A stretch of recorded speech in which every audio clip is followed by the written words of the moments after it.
manage this stress?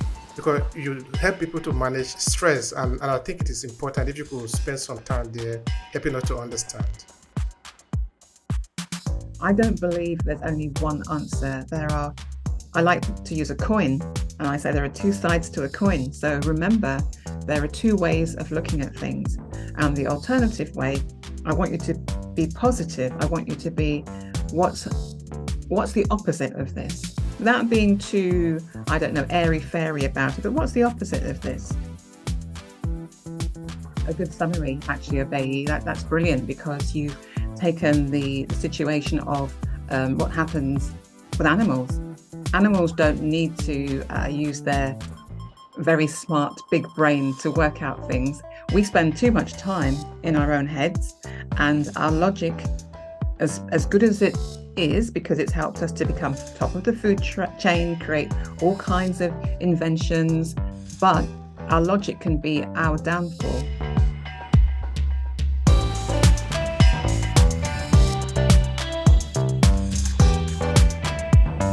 Hi, I'm Obehi the author of the storytelling series for small businesses and content creators. In Obehi Podcast, we talk about the power of your story, your narrative, and why you should own your voice.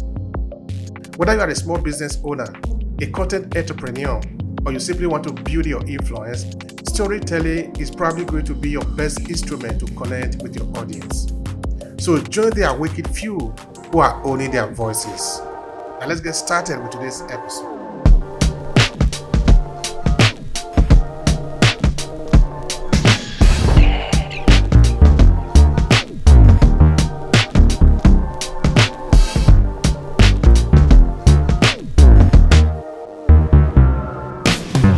My name is Joy Langley, and I am an emotional intelligence coach and also a stress therapist.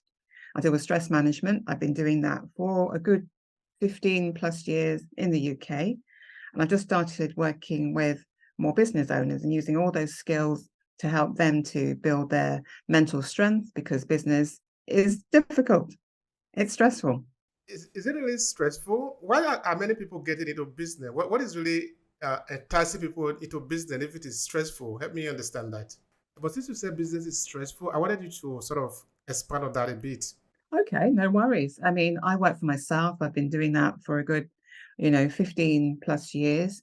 And it's easier to work for yourself in some ways, but harder. When you work for somebody else, you've got very clear instructions on what you're meant to do, ought to do, should do, although you may not want to do it. But the instructions are pretty clear. When you work for yourself, you end up having to do more than you realize. It sounds like a good idea to work for yourself, but it can involve more in terms of you going out to get the clients that you need. So that is not necessarily a continuous flow of clients coming through the door. And if that's the only way in which you earn your living, that is where the stress comes in, because you're always wondering, how am I going to, let's say, pay my mortgage for next month? How am I going to put food on my table if you have children? How am I going to feed them, clothe them? So there's a big responsibility on you in terms of your family welfare. So when you work for a company, in a way that's kind of covered, even though we know you don't necessarily have, the guarantee of having a job. People are made redundant, but at least it feels a little bit more secure. So that's where I think the stress is. And also wearing lots of different hats. So when you work for yourself, you have to be the accountant, you've got to be the marketer, you've got to be the salesperson, you've got to be the person that does everything. So that is quite a mind shift if you're coming from working in an organization where other people have very specific roles, and somebody will cover the marketing and somebody else does cover the sales. Someone covers reception, simple things like that. People order certain things. They order the photocopier paper, just things like that. You just don't think about it when you work for somebody else. When you work for yourself, then you realize, wow, there is an awful lot to do. All right. So you talked of stress, and like I said, I wanted to spend some time about it because I think it's really important. Now, I'm imagining somebody who doesn't just understand what is even meant by stress. And because you are an expert in this area, how would you describe it?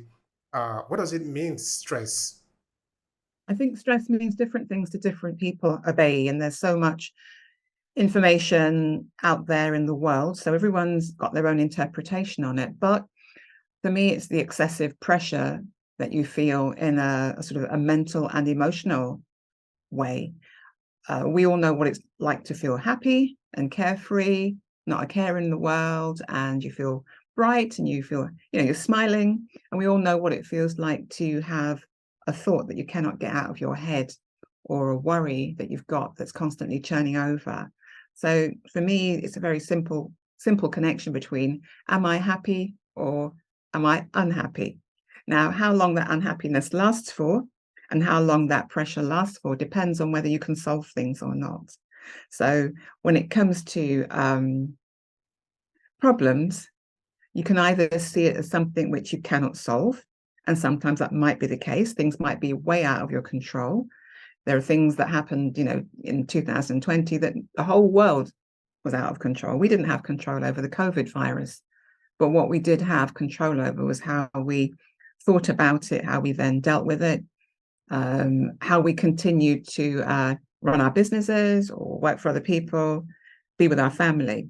That was the choices that we had, but we had no control over the virus.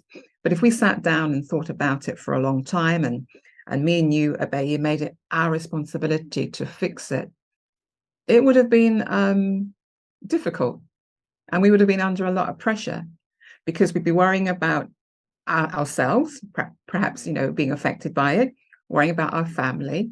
Then there's the wider world. We'll be worrying about the people around us. So it's about responsibility, I think, and the heaviness that it weighs on us, and whether you can find solutions. So we have stress because we're not in control of what is happening to us. Or sometimes we just do all the multiple things that we do usually in the business. Because, like you said, when you're in the business, you are wearing different hats. You are responding to different movie parts because you're going to have to do a lot of things. Sometimes it is conscious. Sometimes it's just unconscious of all the different things that you are doing at the same time. So, is it because we are not able to control this situation that we are stressed, or because stress is just naturally part of the process? Well, I think you're right when you say stress is naturally part of the biological process. So, evolutionary wise, we are just animals. We will respond to fear. If there's a sort of noise in the bush over there, or we hear a loud bang in the house, we really have to work out what is it. And our body is really good at scanning our outer world all of the time to see if we're in danger. And something interesting that I read was that we're always it's not within our conscious like awareness, but our unconscious is kind of just scanning the world and it's looking for danger. So every four times in 1 second, let's say, it's just asking that simple question, am I in danger? Am I in danger? Am I in danger? Am I in danger? It's just doing its job, which is to keep us alive. So we're very much aware of words like fight and flight and freeze, which is like one of the third options. And the fourth one where we can flop, we can actually just collapse. Some people do. But the body is really responding to the fact that there's some danger and you have to either run or you have to fight. And when it comes to fighting, it's kind of working out in a way, will I win or will I lose? When it comes to being, let's say a lion or a tiger were after us, it's will that be my dinner or will I be its dinner? It's very simple things that we have to worry about when our life is on the line, nothing complicated. So the body will shut down in different places. Your stomach won't work properly. But what we need to work properly are your arms and your legs. So your heart will start pumping, getting all the blood to those parts so you can really run like crazy. It's going to also be going to your brain so you can think. But your brain is really just trying to focus and to be alert so it can save you from danger and save your life, basically, Obehi. So the stress response is natural. You're absolutely right. People perhaps overuse that word. It's been so used in public now that people just use it for everything. I mean, I could just break a nail. I say, oh, I'm so stressed, Obehi, I broke a nail. Or you could go to start your car and you could say, oh, Joy, I'm so stressed, the engine won't turn over, But the truth is, it's not necessarily dangerous. It might be uncomfortable, it might be irritating, it might be annoying. So we kind of owe it to ourselves, Obehi, to get a wider vocabulary when it comes to stress. Thank you so much for that. That's really very interesting. All right. Now, how do we manage this stress? Because you help people to manage stress, and I think it is important if you could spend some time there helping us to understand. Yes, of course. So if let's say there were a situation where suddenly you felt your heart racing, and which I do, especially when I'm going to be interviewed or I'm interviewing someone. So today you get the heart racing, that's the adrenaline going into your body, and it's saying, Joy, I'm preparing you for something. And you have to really work out when that particular physical thing happens to you, racing heart, you might start having sweaty hands, tension in your muscles. You might feel as though you want to rush off to the toilet. That happens. You might feel a bit sick or queasy. We can have problems with our eyesight because our eyes are trying to focus on the danger. We can get headaches. There's so many physical signs to tell you that adrenaline is in your body. But you have to always be very, very smart and very savvy and work out, okay, let me break down what's happening. And I want you to be very clear about, what am I thinking? What exactly am I feeling? And then what exactly am I feeling like I want to do? So this connection, like a big cycle between your thoughts and your emotions and your actions or your behaviors. And in your head, you have to really get that together quickly, because we have so many thoughts in one day. You can have up to 60,000 thoughts in one day. You're not conscious of all of them, but they are there.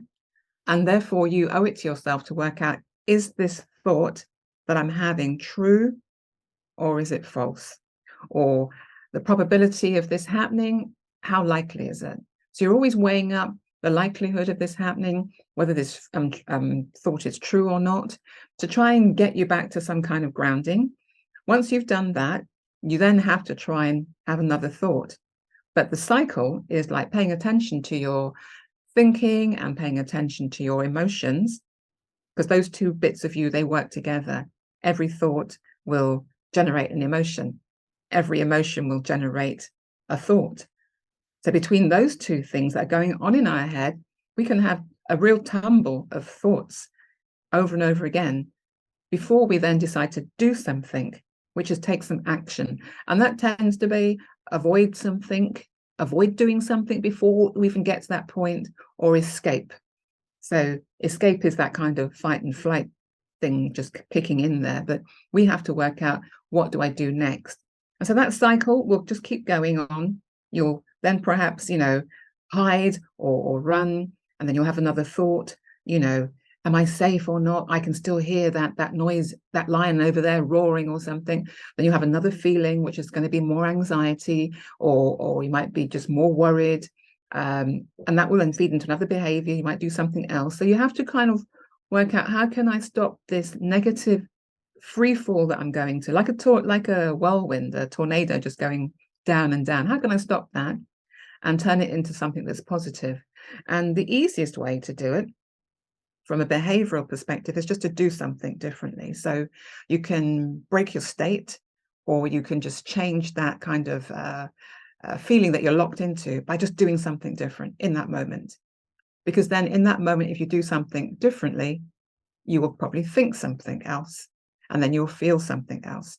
So that's a quick way of breaking the cycle. That's why sometimes if you had an argument with someone, people say, just go for a walk or leave the room.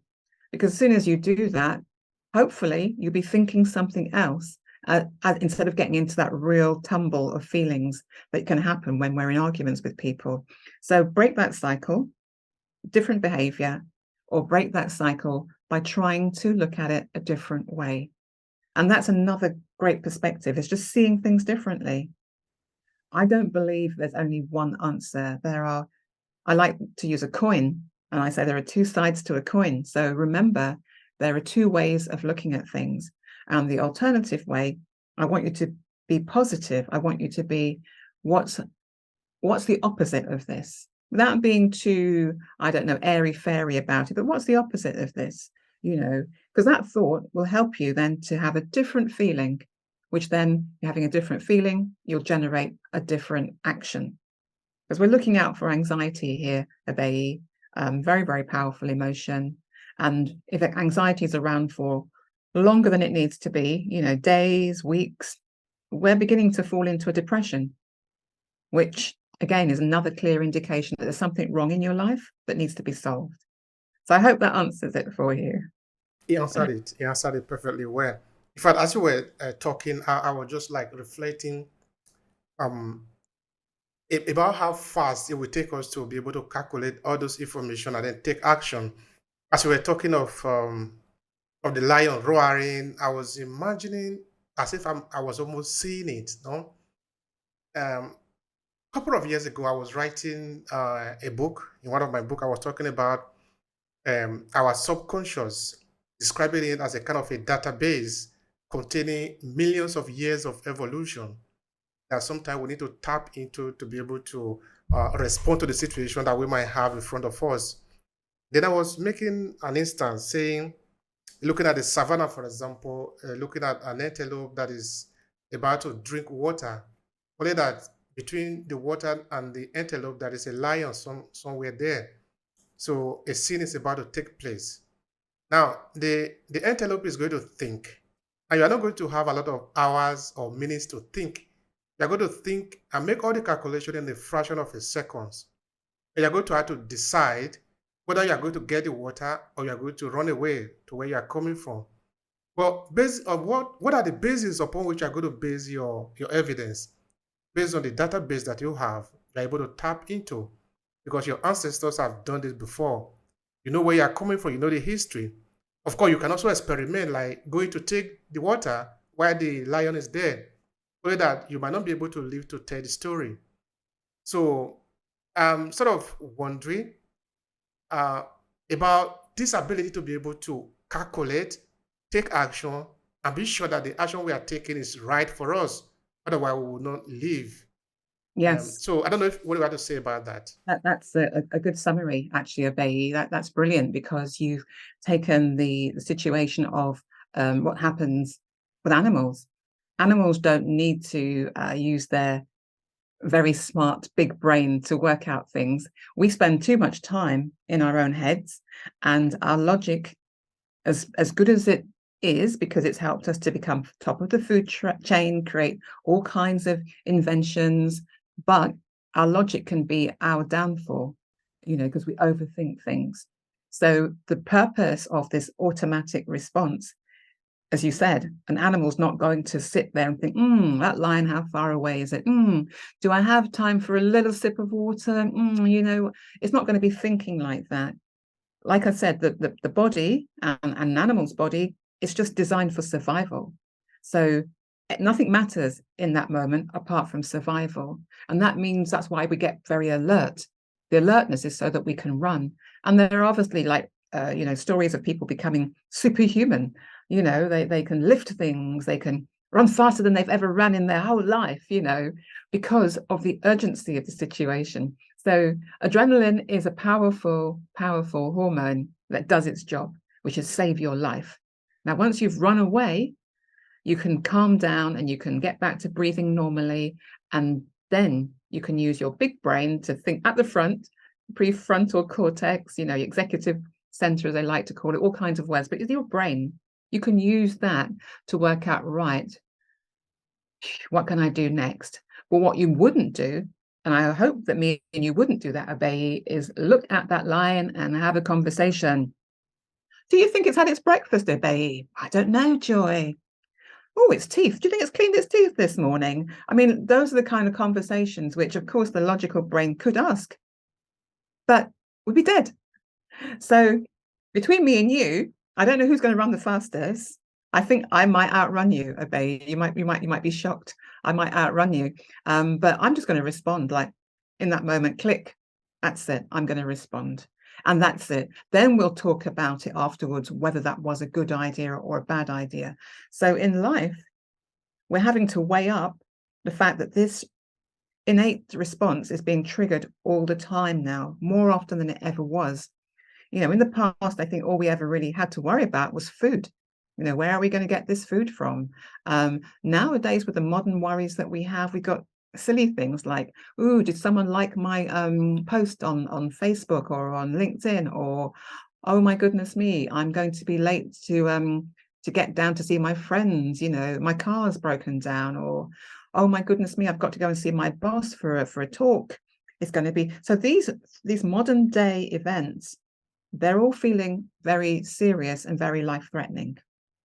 So we do have to really pull ourselves together, listen to the physiology, listen to the fact that you've triggered your adrenaline because your heart's pounding. That's one of my first ways into knowing that there's something wrong. My heart's pounding. I'm thinking, Joy, what's wrong? Or my stomach starts rumbling. I'm thinking, Joy, what's wrong? You just triggered your stress response, Joy. What's happening? Do I have to be worried about something? And the main thing that you can do in terms of am I safe is look around you, Obehi. Use your senses, use your eyes. Can I see that lion? Nothing. Okay. And then what we're also geared up for noticing is like heat. Like, is my skin really hot and crispy? There must be a fire. Or if there's water, can I feel water up to my knees? Oh, there's water. That's dangerous. It's like a drown. So there are lots of ways we can use our senses to let us know that either that adrenaline rush is good, or it's just a false alarm, basically. And we can talk ourselves down in our own way. Like, okay, no lion, no tiger, no water, no fire. Let me try and reset my body. Now, you reset your body by getting back to a regular breath. So like the wave going in and the wave coming out and the wave going in and the wave coming out, there's kind of a rhythm to that. So you want to get your breathing back to a good rhythm. There's no specific numbers. There are lots of ideas around, people talk about box breathing, which is like if you imagine a box, then you breathe in across one stroke down the side, you would hold for a slightly bit, then across the bottom, you'd breathe out, you'd hold again up the side, and then you breathe. So there's breathing in and out with two spaces where you actually hold your breath as well. You're actually holding your breath. And this is just to calm your whole system down and almost to trick it. So in every moment, we do have the ability to override the system.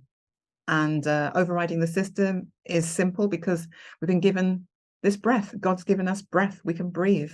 So use it. And another thing which I really liked when I heard another podcast, I think it was, the guy was talking about different types of breathing. He was talking about water breathing and whiskey breathing. And I was thinking, what's he on, But he was talking about the different ways in which these things would affect us. Water wouldn't have any effect, but whiskey breathing might make us drowsy. So he might say, think about whiskey breathing, so that you can remember you got to slow your breathing down. So it's always in that moment, just having that little split second of awareness so that you don't go into a cycle, a really negative cycle, which can be debilitating because it can end up in what people call a panic attack. But really, that's really high anxiety that's gone so out of control that you're probably like struggling to breathe. Your heart, you're having palpitations, you're struggling to breathe. You feel as though you're having a heart attack, but of course you're not. It's the sensation of that. So it's working out. This body is really, like, as you mentioned, been around since time. It's got a lot of stored wisdom, a lot of mechanisms in there, which me and you do not have to think about, Obehi. I'm not having to think about, is my heart pumping? By the way, is my stomach digesting that food I had just a minute ago? Oh my God, is my blood pumping around my body properly? I don't have to stop and think that, Obehi. Our autonomic system, which is on all the time looking at stuff, it's doing it for us. So, we have to just recognize whether something is real or not, true or false. Can I do something about it right now? Sometimes you can't. And then the big question will be, what can I do right now? And I would always ask the question when I get like that is, what can I do right now to calm myself down? Because I know that my brain is not going to function. I won't be able to think straight. And in order to solve something, I am going to have to get back to a state where I can think. So first port of call, calm down, Joy, calm down, breathing, telling myself to calm down mentally as well, or speaking it out, calm down, Joy, breathing, calm down, Joy, 3 or 4 times until you can begin to feel that change in your heart rate. And then you're now at a space where you can start thinking properly, because the role of the body is to knock out that smart, logical part of you and jump straight to the emotional part in the center of our brain. It's in charge. It's emotional. It jumps quickly. It could save your life. So you don't really want to override the fact that we have stress, Obehi. It's a good thing most of the time. It's a good thing, isn't it? We've always had it. Why are we so surprised? But it has been blown out of proportion, and people are now frightened of it. There's nothing to be frightened of.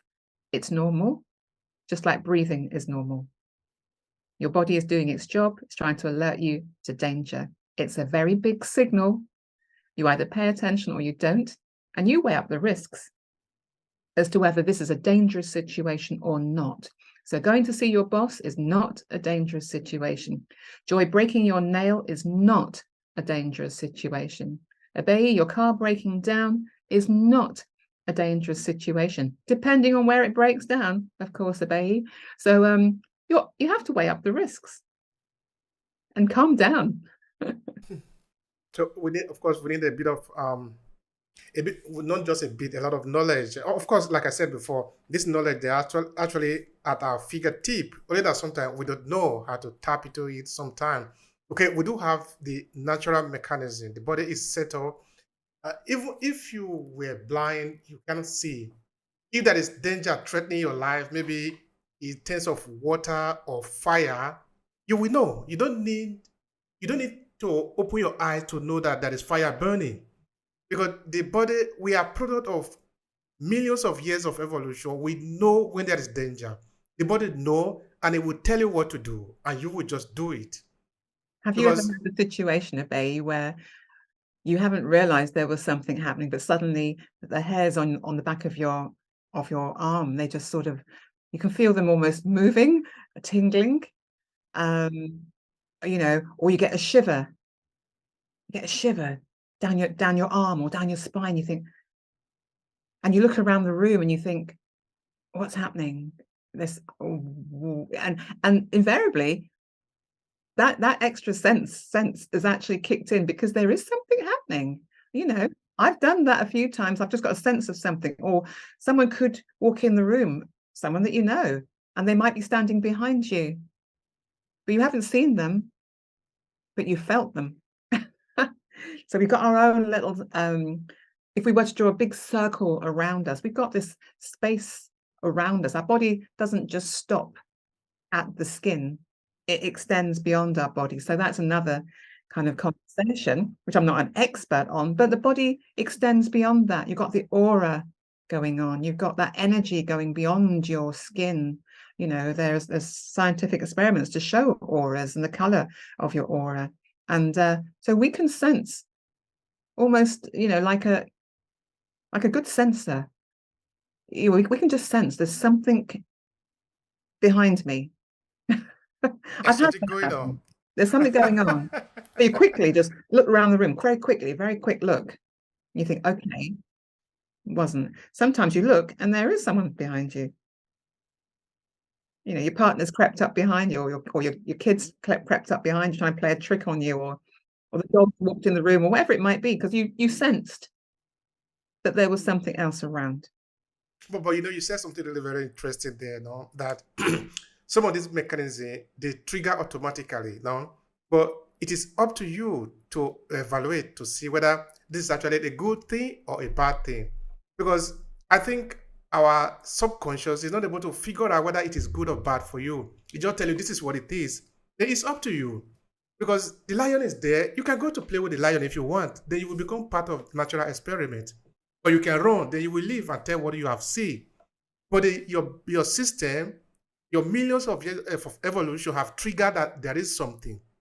It's not going to force you. You are going to be the one to decide. It's like maybe when you climb to a 10-story building, you look from there, you can see that there is a possibility of you jumping down. If you jump down, what is probably going to happen? Your body let you know that what it can be the possibility, but nothing is going to stop you. If you like, jump down. Then you will become part of the Exactly. story. Exactly. You And see? that is, you're right. We're taking in the information from the world around us all of the time, through our senses, that, touch, as we said, taste, smell, sight, hearing, the senses are there for a reason. And if we take it to another sense, people call it intuition, a sixth sense, which can be in the seat of your gut. And the reason why we talk about having gut instincts and having a funny feeling in our stomach is because a lot of nerve endings are in the stomach, which pick up on emotional signals. The signals are like being picked up there, and then it's being sent up the back of our spine through something called the vagus nerve to the base of our skull.